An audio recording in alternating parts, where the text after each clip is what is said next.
Сәлем баршаңызға, каналыма қош келдіңіздер. Бүгін сіздермен мимоза салатының жасалу жолымен бөлісемін.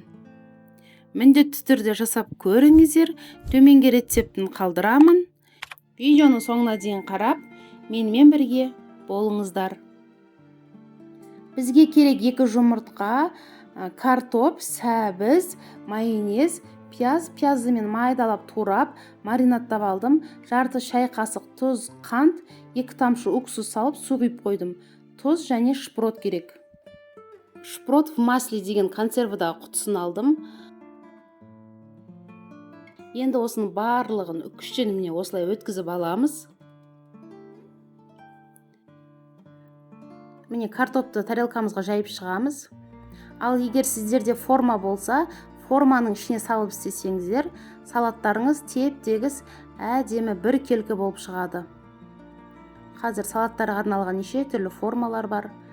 4 бұрыш, немесе дөңгелек. Тұз септім, енді майонез. Майонезді осылай жағып шығамыз.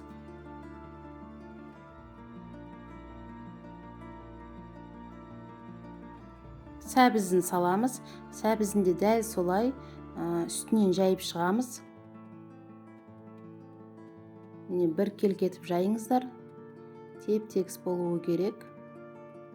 Жан-жағын осылай қасықпен шетін барлық жерін әдемілеп тегістеп шығамыз. Тұз себеміз.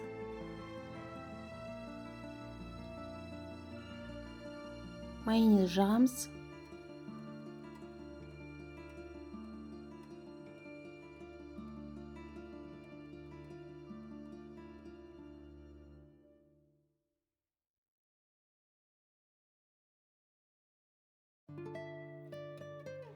Маринадтап алған пиязды саламыз үстінен.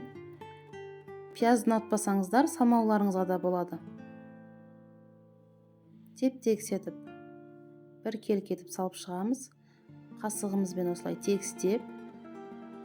Енді шпротты вилкамен майдалап алдым.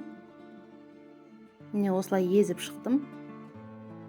Осылай майдалап аласыздар.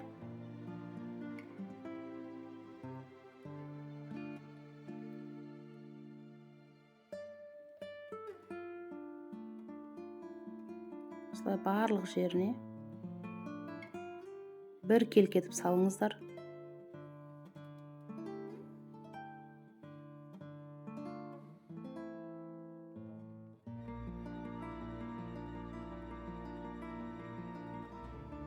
Қасықпен тегістеп шығамыз.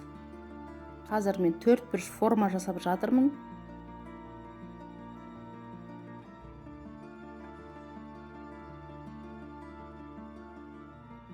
Майонез.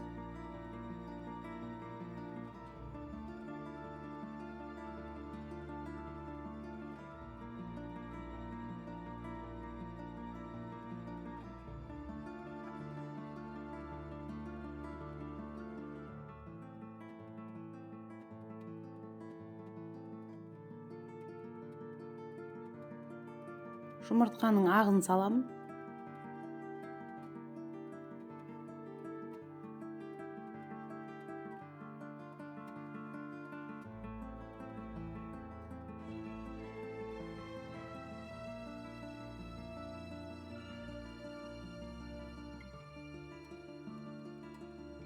Майонезін жағып, жұмыртқаның сарысын үстінен сеуіп шығамын.